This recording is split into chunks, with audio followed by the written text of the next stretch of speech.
Money shouldn't ruin love, but it often does.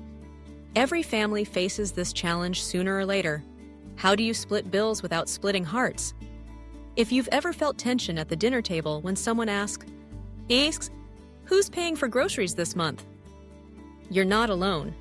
Let's dive into why money can turn family moments from warm to icy in a heartbeat, and how you can safeguard relationships while still keeping your budget on track. Here's what no one says out loud. Splitting cost isn't just about math, it's about emotions. When families talk about money, it's never just dollars and cents. There's power, control, fairness, and even old resentments lurking beneath the surface. Parents might silently hope their grown-up kids will pitch in, but feel awkward asking. Adult children might want to help, but feel guilty or stretched thin.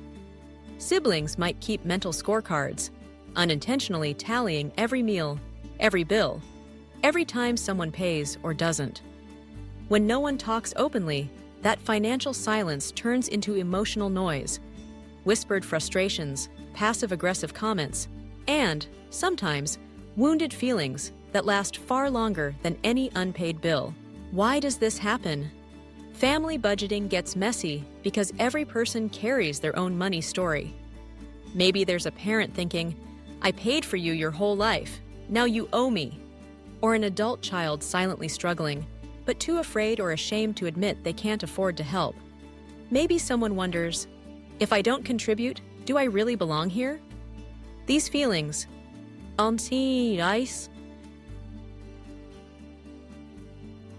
shame, blame, confusion, stack up over time, making even the most loving families feel fractured by finances. But here's the truth. You can love your family and still set a limit. Healthy boundaries aren't walls. They're bridges, helping you connect with honesty and respect. You can say no to a financial request without saying no to the relationship.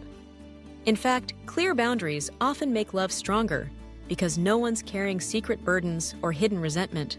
So, how do you actually talk about money without the drama?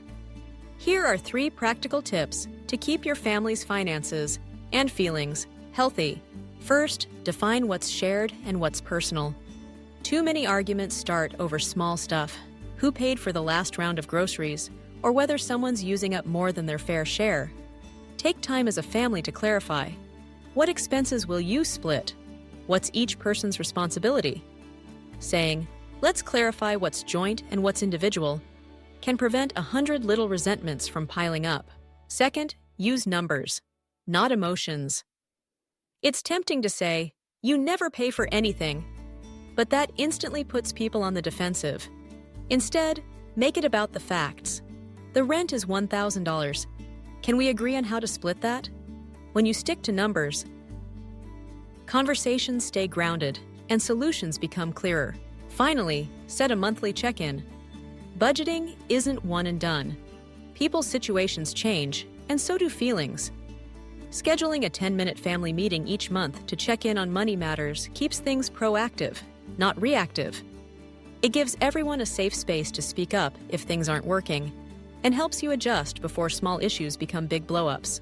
Remember, money can build families, or break them, depending on how you talk about it. Clear boundaries don't just protect your wallet, they protect your relationships.